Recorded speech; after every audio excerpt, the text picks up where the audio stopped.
Nah, sekarang kita membahas tentang money growth dan inflation, ya. Pertumbuhan uang dan inflasi. Chapter 28. Inflasi.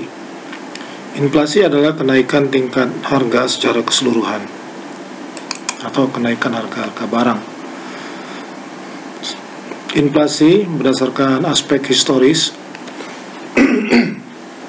Nah, ini berdasarkan bukunya Menkyu, ya. Selama 60 tahun terakhir, harga telah naik rata-rata 5% per tahun, ya. Kemudian terjadi juga deflasi, yang berarti penurunan harga rata-rata terjadi di Amerika Serikat pada abad ke-19. Kemudian hyperinflation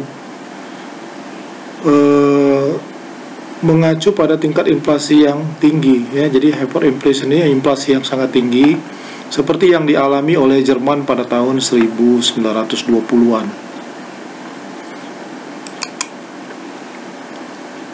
Kita lanjut aspek historisnya. Pada tahun 1970-an, harga pernah naik sebesar 7% per tahun, ya. Kemudian selama tahun 1990-an, harga naik pada tingkat rata-rata 2% per tahun. Jadi lebih rendah kenaikan harga di tahun 90-an dibanding dengan pada tahun 1970-an. The classical theory of inflation. Teori kuantitas uang, ya, digunakan untuk menjelaskan determinan atau faktor-faktor yang mempengaruhi jangka panjang dari tingkat harga dan tingkat inflasi. Jadi untuk menjelaskan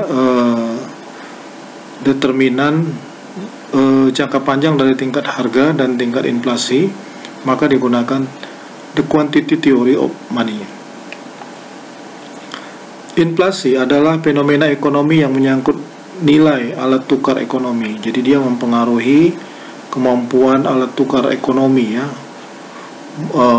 membuat daya beli melemah atau semakin kuat, ya. Bila terjadi inflasi yang meningkat, maka daya beli semakin turun, atau jika inflasi turun, maka daya beli akan semakin menguat. Ketika tingkat harga keseluruhan naik, maka nilai uang turun, ya. When the overall price level rises, the value of money falls, ya. Uang beredar, permintaan uang dan keseimbangan moneter. Jumlah uang beredar adalah variabel kebijakan yang dikendalikan oleh bank sentral, ya. Seperti yang kita bahas sebelumnya, bahwa tugas utama daripada bank sentral, the Fed di sini, bank sentralnya Amerika, Bank Indonesia namanya kalau untuk bank sentralnya Indonesia, maka tugas utamanya adalah mengendalikan jumlah uang beredar, ya. Bagaimana jumlah uang beredar terkendali dengan baik sehingga tidak menciptakan inflasi, itu adalah tugasnya bank sentral. Melalui instrumen seperti operasi pasar terbuka, ya. Pengendalian tersebut bisa dilakukan melalui operasi pasar terbuka, maka bank sentral secara langsung mengontrol jumlah uang yang ditawarkan atau jumlah uang yang beredar. Permintaan uang memiliki beberapa determinan atau faktor penentu, antara lain suku bunga dan tingkat harga rata-rata dalam perekonomian, ya, suku bunga dan harga rata-rata dalam perekonomian. Nah, orang memegang uang karena itu uang berfungsi sebagai alat tukar, ya, atau karena uang memiliki fungsi sebagai alat tukar maka orang perlu uang, ya. Jumlah uang yang dipilih orang untuk dipegang atau disimpan tergantung pada harga barang dan jasa, ya. Dalam jangka panjang, tingkat harga keseluruhan menyesuaikan dengan tingkat di mana permintaan uang sama dengan penawaran, ya. Permintaan uang sama dengan penawaran uang. Nah, kita akan coba melihat bagaimana keterkaitan antara money supply, money demand, dan equilibrium price level dengan menggunakan diagram berikut ini. Pada diagram berikut ini kita melihat bahwa ada dua sumbu vertikal. Yang pertama adalah value of money, nilai uang, Kemudian di sebelah kanan ada price level atau P. Ya. Perhatikan kedua sumbu vertikal tersebut, value of money dan price level, keduanya memiliki hubungan yang terbalik. Ya. Jika value of money turun, maka price level naik dan sebaliknya. Lihat ya, angka-angkanya ini ya, 1, 3/4, 1/2, 1/4 dan 0. Semakin ke bawah, nilainya semakin kecil itu value of money. Kebalikannya di sebelah kanan, price level, tingkat harga, semakin ke bawah, maka nilainya akan semakin besar. Ya, nilainya semakin besar. Nah, kemudian kita lanjut ya. Nah, ini adalah kurva money supply ya, kurva yang menggambarkan money supply atau jumlah uang yang beredar. Karena jumlah uang beredarnya ditentukan secara fix oleh bank sentral, maka dia digambarkan dengan money supply yang inelastis sempurna. Ya, di sini dia jumlahnya tetap tidak berubah sebesar 1000. Ketika value of money-nya 1, money supply tetap 1000, 3/4 money supply 1000, 1/2 tetap 1000, 1/4 tetap 1000. Demikian juga di sebelah kanan ini, kalau kita kaitkan dengan kurva ini ya, waktu tingkat harganya 1, money supply juga tetap 1000, 1,33 money supply tetap 1000. Berapapun price levelnya, money supply tetap 1000 ya, karena dia dikendalikan penuh oleh bank sentral sehingga bentuknya inelastis sempurna. Nah, kemudian ini adalah kurva money demand ya, permintaan uang. Di sini kita lihat bahwa hubungannya a fall in value of money ya, or increase in P. Jadi kalau P-nya naik, maka akan mengakibatkan increases the quantity of money demand ya. Jadi kalau dia ini value of money-nya 1 ya, kalau dia turun dari 1 ke 3/4, value of money-nya turun dari 1 ke 3/4, maka akan mengakibatkan kenaikan harga dari 1 ke 1,33. Kalau value of money jatuh lagi menjadi 3/4, dari 3/4 menjadi 1/2, maka price levelnya turun dari 1,33 menjadi 2. Nah, sama juga kalau kita lihatnya dari sini ya, kalau tingkat harga meningkat ya, atau inflasi ya, terjadi peningkatan dari 1 menjadi 1,33, terjadi kenaikan inflasi dari 1 menjadi 1,33, maka akan mengakibatkan nilai uang itu turun dari 1 menjadi 3/4. Naik lagi inflasi menjadi 2, maka nilai uang turun menjadi setengah. Naik lagi inflasi menjadi 4, maka nilai uang tinggal 1/4-nya. Sehingga slope kurvanya seperti ini ya, seperti kurva permintaan. Nah, kita namakan kurva permintaan daripada uang. Nah, sekarang kita kombinasikan dengan kurva yang pertama tadi, sehingga gambarnya menjadi seperti ini ya. Ini kurva money of demand. Kemudian di sini ada kurva money supply yang ditentukan oleh bank sentral sebesar 1000. Interaksi antara money demand dan money supply memotong di sini ya, titik A, terjadi interseksi di sini. Ini berarti equilibrium value of money ya. Keseimbangan value of money adalah sebesar setengah. Sementara kita sambung ke kanan terus garisnya. Di sini disebut dengan equilibrium price level, equilibrium keseimbangan tingkat harga. Nah, itu. Nah, lalu apa yang terjadi kalau misalnya money supply-nya kita geser menjadi MS2 ya, tetap dia bentuknya inelastis sempurna karena dia dikendalikan penuh oleh bank sentral. Nah, ketika MS ini bergeser dari MS menjadi MS2 ya, maka titik keseimbangannya bergeser juga dari A menjadi B ya, dari A menjadi B sehingga terjadi value of money yang baru turun dari setengah menjadi seperempat ya. Kenapa turun? Karena pergeseran ini ya. Kenaikan harga dari 2 menjadi 4 mengakibatkan nilai uang turun dari setengah menjadi seperempat. Ya, kita lihat ya. Jumlah uang beredar sekarang lebih banyak, menjadi 2 kali lipat, 1000 menjadi 2000 gara-gara pergeseran MS ke MS2 ya, MS1 ke MS2. Bertambahnya uang beredar 2 kali lipat mengakibatkan harga mengalami kenaikan dari 2 menjadi 4 dan nilai uang turun dari setengah menjadi seperempat. Ya, bisa kita lihat. Harga naik, nilai uang turun ya. Inflasi terjadi, maka daya beli mengalami penurunan. Nah, kira-kira demikian ya. Jadi ada satu kejadian, an increase in the supply, the money supply ya, kenaikan jumlah uang beredar. Kemudian yang kedua, terjadi decrease in value of money, nilai uang turun, kemudian terjadi kenaikan harga. Atau boleh dibalik, 1, 2, 3.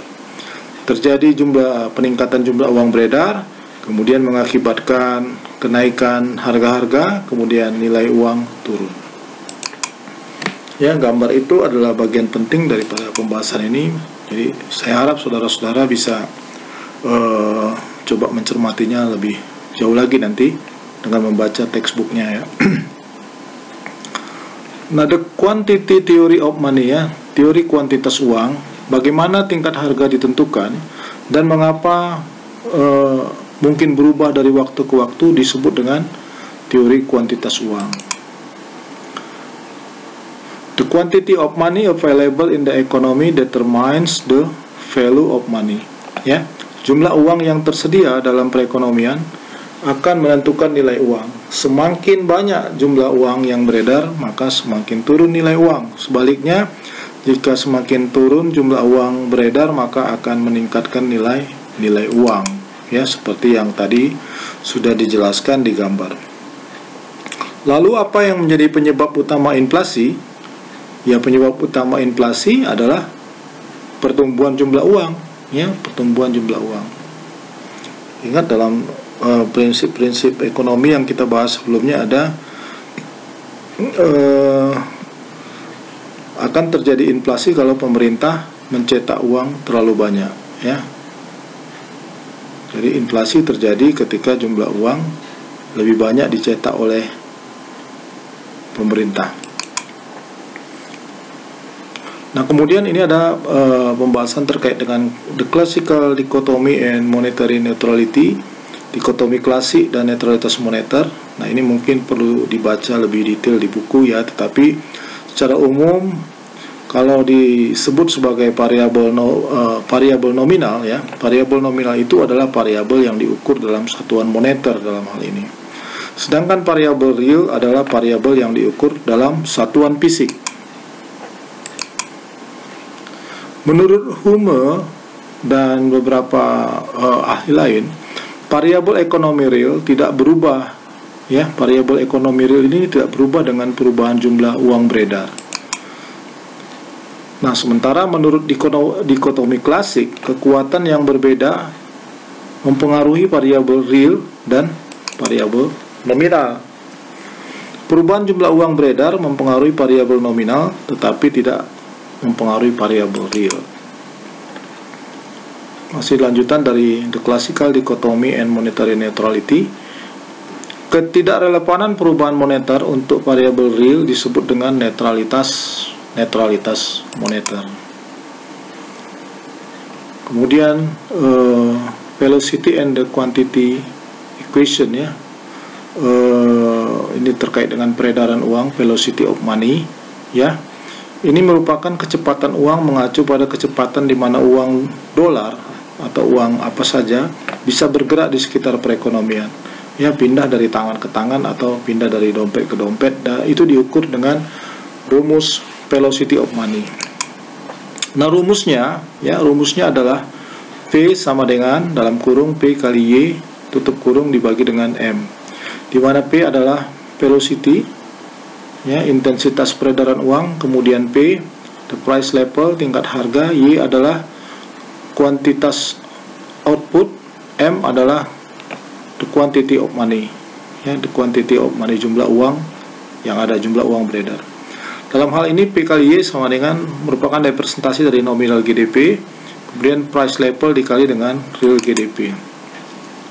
Nah, kalau kita turunkan dalam bentuk lain atau tuliskan dalam bentuk lain, rumus daripada velocity dan quantity equation ini bisa menjadi M dikali P sama dengan P dikali dengan Y. Contoh soal, ya. Example with one good, misalnya pizza di tahun 2021, Y sama dengan real GDP, katakanlah dia senilai dengan 3.000 pizza. Kemudian P-nya atau price level, tingkat harga pizza adalah $10. Kemudian kalau dikalikan P dikali Y, ini sama dengan nominal GDP, sama dengan nilai daripada pizza, sama dengan 3.000 dikali 10, karena harganya 10 sama dengan 30.000. Misalnya diketahui bahwa money supply adalah 10.000, maka velocity of money adalah 30.000 dibagi dengan 10.000 sama dengan 3. Artinya setiap uang dolar yang ada berpindah tangan sebanyak 3 kali, atau berpindah dari satu orang ke orang kedua, ke orang ketiga, atau 3 kali dia perpindahannya. Nah, the velocity and the quantity of the quantity equation, ya. Persamaan kuantitas menghubungkan kuantitas uang atau M dengan nilai nominal output P dikali Y seperti yang dikemukakan pada contoh soal atau contoh kasus tadi, ya. Persamaan kuantitas menunjukkan bahwa peningkatan kuantitas uang dalam suatu perekonomian harus tercermin dalam salah satu dari 3 variabel lainnya. Antara lain, ya, harus dipastikan bahwa tingkat harga harus naik, kuantitas output harus naik, perputaran uang harus turun. Nah, ini merupakan gambar yang mendeskripsikan hubungan antara nominal GDP, the quantity of money, and the velocity of money, ya.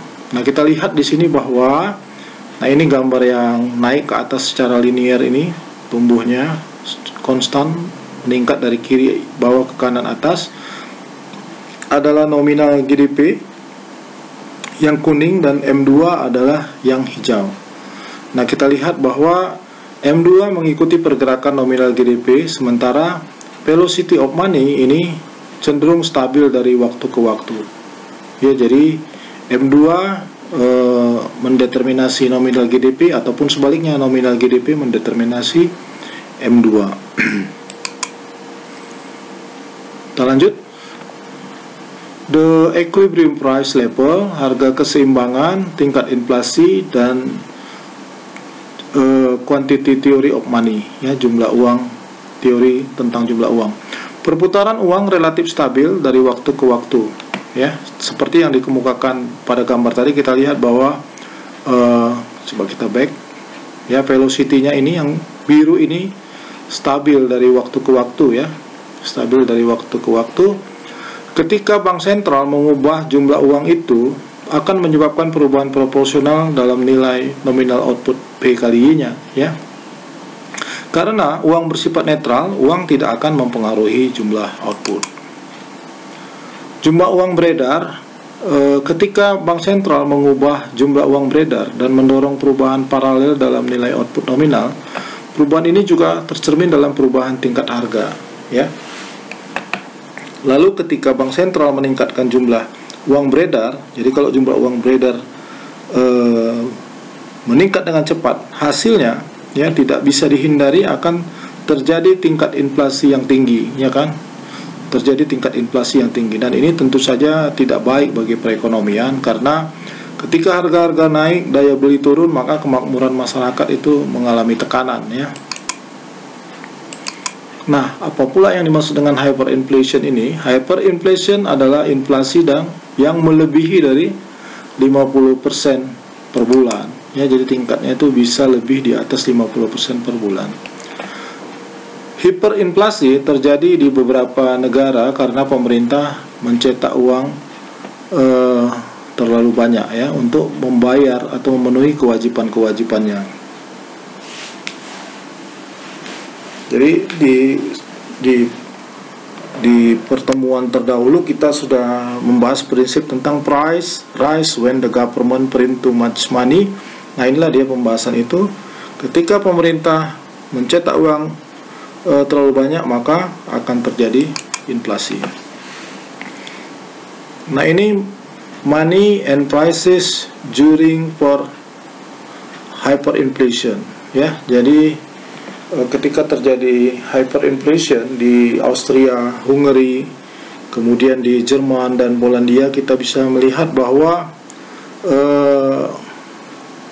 money supply ini, ya, money supply ini mengakibatkan diikuti dengan perkembangan money supply, diikuti dengan perkembangan price level, ya, lalu lengket. Kita lihat bahwa di grafik-grafik yang disajikan ini di Austria, Hungary, bahkan price level itu berada di atas money supply. Demikian juga di Hungary, dia bahkan jauh, ya, jauh di atas.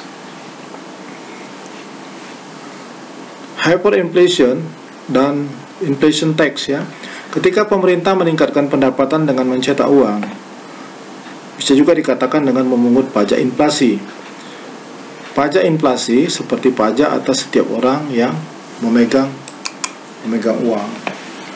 Inflasi akan berakhir ketika pemerintah melembagakan reformasi fiskal, seperti pemotongan pengeluaran pemerintah, ya, mereduksi biaya-biaya yang bisa dihemat, ya, atau kebijakan tight money policy, di mana pemerintah mengurangi pengeluarannya, ya, mengurangi biaya-biaya yang tidak perlu, ya, mengerem investasi, mengurangi belanja pegawai dan lain-lain, ya, sehingga jumlah uang beredar itu bisa ditekan di pasar.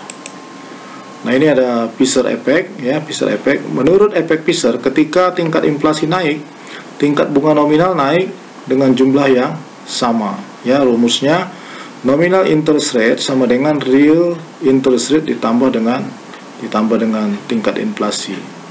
Jadi tingkat bunga real ditambah dengan inflasi sama dengan tingkat bunga nominal yang berlaku di bank-bank komersial, ya. Masih kelanjutan daripada Fisher effect. Menurut efek Fisher, ketika tingkat inflasi naik, tingkat bunga nominal naik dengan jumlah yang sama, ya. The real interest rate stay the same. Tingkat bunga real tetap sama dengan rumus ini tadi. Nominal interest rate sama dengan real interest rate ditambah dengan inflation rate. Nah, kita lihat bahwa di sini nominal interest rate, ya kurang lebih dia trennya, pergerakannya mengikuti tren inflasi, ya, mengikuti tren inflasi. Ya, kalau dia naik ya ikut naik, kalau dia turun ikut turun. Ya, ini adalah data Amerika Serikat tahun 60 sampai dengan tahun 1995. Inflasi dan biaya inflasi dan penurunan daya beli. Inflasi tidak dengan sendirinya mengurangi daya beli real masyarakat. Ya, inflasi tidak dengan sendirinya mengurangi daya beli real masyarakat. The cost of inflation, ya, biaya daripada inflasi. Nah, ini ada terminologi Shulater cost, ya, kemudian menu cost, relative price variability, ya, kemudian tax distortion, kemudian conversion and inconvenience, arbitrary redistribution of wealth, ya. Nah, ini terkait dengan Shulater ini. Shulater ini sebenarnya adalah apa, ya, kata hiasan, ya. Ini kenaikan harga berakibat pada penurunan real money balance, nilai uang, sehingga seseorang diibaratkan harus berjalan bolak-balik dari rumah ke bank hanya untuk mengambil uangnya yang terus-menerus mengalami penurunan nilai. Ya kan, ia akan memilih ke bank setiap minggu untuk mengambil uangnya sejumlah X ketimbang pergi ke bank 2 minggu sekali untuk withdraw tabungannya sejumlah 2 kali. Ini akan menyebabkan sepatu kulitnya jadi aus. Jadi Shulaternya jadi aus ya. Nah, jadi ini faktor-faktor yang menyebabkan faktor-faktor biaya inflasi ya, faktor-faktor biaya inflasi. Tadi Shulater cost, biaya kulit sepatu adalah sumber daya yang terbuang ketika inflasi mendorong orang untuk mengurangi kepemilikan uang mereka. Jadi tarik terus uangnya, bolak-balik. Kenapa? Karena dia takut nilai uangnya akan terus jatuh ya. Bolak-balik ke bank, maka sepatunya pun semakin menipis. Gitulah kira-kira terkait dengan Shulater cost ini tadi. Kemudian inflasi mengurangi nilai uang yang sebenarnya, sehingga orang memiliki insentif untuk minimal kepemilikan uang tunai mereka. Jadi mereka ya udah, daripada uangnya makin rendah nilainya, maka dikonversikan ke bentuk-bentuk lain. Apakah dikonversi ke emas, ataukah dibelikan kepada barang-barang kebutuhan pokok sebelum nilai uangnya jatuh lebih dalam. Lebih sedikit uang tunai membutuhkan perjalanan yang lebih sering ke bank untuk menarik uang dari rekeningnya ya, rekening berbunga, sehingga sol sepatunya jadi tipis ya istilahnya, karena bolak-balik terus ke bank. Biaya sebenarnya untuk mengurangi kepemilikan uang Anda adalah waktu dan kenyamanan yang harus Anda korbankan untuk menyimpan lebih sedikit uang di tangan. Selain itu, perjalanan ekstra ke bank menyita waktu dari kegiatan produktif ya. Nah, ini bolak-balik terus ke bank, ya akhirnya nggak kerja-kerja. Menu cost are the cost of adjusting price. Biaya menu adalah biaya penyesuaian harga. Selama masa inflasi perlu untuk memperbarui daftar harga ya, karena harga terus berganti-ganti di pasar, sehingga ya ini mau juga butuh energi dan butuh waktu untuk memposting harga-harga baru ya. Ini adalah proses yang memakan sumber daya yang menghilangkan aktivitas produktif lainnya ya. Tadi bolak-balik ke bank, kemudian yang kedua ganti-ganti menu, ganti-ganti harga di menu yang ada ya. Kemudian yang ketiga relative price variability. Inflation distort relative price ya, inflasi mendistorsi harga relatif. Jadi harga-harga menjadi tidak stabil ketika inflasi. Kemudian keputusan konsumen juga terdistorsi dan pasar kurang mampu mengalokasikan sumber daya dan penggunaan terbaik mereka ya, gara-gara distorsi daripada inflasi tersebut. Kemudian ada distorsi pajak akibat inflasi. Inflasi melebih-lebihkan ukuran keuntungan modal dan meningkatkan beban pajak atas jenis pendapatan ya. Dengan perpajakan progresif, keuntungan modal dikenai pajak yang lebih berat ya. Sudahlah inflasi kena pajak lagi ya kan, jadi perekonomian ya semakin mengalami tekanan. Pajak penghasilan memperlakukan bunga nominal yang diperoleh dari tabungan sebagai pendapatan, meskipun bagian dari tingkat bunga nominal hanya mengkompensasi daripada inflasi tersebut ya. Selanjutnya, the after tax real interest rate falls ya. Ketika tingkat bunga real setelah pajak turun, membuat tabungan menjadi kurang menarik ya, jadi kurang menarik gara-gara interest rate-nya fall ya. Tingkat bunga yang turun itu kan membuat orang jadi malas menabung ya, karena tidak ada kompensasinya, sehingga uangnya dia tarik, kemudian dia gunakan untuk kegiatan-kegiatan ekonomi lain, melakukan perdagangan kah, melakukan investasi langsung dalam bisnis dan lain-lain. Jadi tidak lagi mengharapkan tingkat bunga yang rendah. Oleh karenanya, making saving less attractive ya, membuat tabungan menjadi kurang menarik dan orang menarik uangnya dari bank. Kebingungan dan ketidaknyamanan. Ketika bank sentral meningkatkan jumlah uang beredar dan menciptakan inflasi, itu mengikis nilai real unit hitung ya. Jadi nilai real kemampuan uang untuk membeli itu semakin terkikis dia. Inflasi menyebabkan uang pada waktu yang berbeda memiliki nilai real yang berbeda ya. Jadi uang juga karena ada pengaruh inflasi, dari waktu ke waktu nilai uang itu berbeda ya. Oleh karena itu, dengan kenaikan harga lebih sulit untuk membandingkan pendapatan real, biaya dan keuntungan dari waktu ke waktu. Redistribusi kekayaan sewenang-wenang ya. Nah, ini inflasi yang tidak terduga mendistribusikan kembali kekayaan di antara penduduk dengan cara yang tidak ada hubungannya dengan jasa atau kebutuhan. Ya, redistribusi ini terjadi karena banyak pinjaman dalam perekonomian dispesifikasikan dalam satuan hitung uang. Ya, jadi inflasi yang tak terduga, mau tidak mau dia mendistribusikan kembali kekayaan di antara penduduk dengan cara yang tidak ada hubungannya dengan jasa dan kebutuhan, ya. Kebutuhan. Nah, sebagai kesimpulan dalam chapter ini, tingkat harga secara keseluruhan dalam suatu perekonomian menyesuaikan untuk menyeimbangkan jumlah uang beredar dan permintaan uang. Ketika bank sentral meningkatkan jumlah uang beredar, itu menyebabkan tingkat harga naik. Pertumbuhan terus-menerus dalam jumlah uang yang ditawarkan menyebabkan inflasi yang berkelanjutan, ya. Continuing inflation. Lebih lanjut, prinsip netralitas uang menegaskan bahwa perubahan jumlah uang mempengaruhi variabel nominal, tetapi tidak variabel real. Lalu pemerintah dapat membayar pengeluarannya hanya dengan mencetak lebih banyak uang, tapi mencetak uang lebih banyak juga mengakibatkan terjadinya inflasi. Hal ini dapat mengakibatkan pajak inflasi atau hyperinflasi, ya. Jadi jika pemerintah mencetak uang terlalu banyak bisa hyperinflasi, ya. Kemudian menurut efek Fisher, ketika tingkat inflasi naik, tingkat bunga nominal naik dengan jumlah yang sama dan tingkat bunga real tetap sama. Banyak orang berpikir bahwa inflasi membuat mereka lebih miskin karena kenaikan biaya dari apa yang mereka beli. Jadi inflasi itu menurut orang mereka menjadi lebih miskin. Pandangan ini tidak sepenuhnya benar, ya, karena inflasi juga meningkatkan pendapatan nominal, ya kan?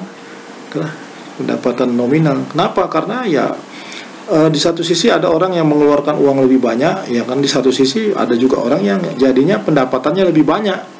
Walaupun pendapatan yang lebih banyak itu tidak diikuti oleh daya beli yang kuat. Nah, ini graphical review tadi, ya, bagaimana ketika ini money supply ditentukan oleh bank sentral, dia seperti ini inelastis sempurna. Kemudian berpotongan di sini money demand, sehingga keseimbangan nilai uang di sini setengah, di sebelah kanan adalah keseimbangan tingkat harga. Kalau money supply-nya ditambah dari MS1 menjadi MS2, maka keseimbangan akan bergeser dari A ke B, kemudian harga naik dari 2 ke 4 mengakibatkan nilai uang turun dari setengah menjadi seperempat, ya. Nah, ini bagaimana kaitan antara nominal GDP dengan M2 dengan velocity of money, ya. Kemudian ini tentang money and prices during for hyperinflation yang terjadi di Austria, Hungaria, Jerman, dan Polandia, di mana pola daripada money supply dengan price level itu kurang lebih sama persis, ya. Nah, ini nominal interest rate dan the inflation rate, dia polanya juga sama. Inflasi diikuti oleh nominal interest rate, ya, untuk menyesuaikan tingkat suku bunga, ya. Nah, kira-kira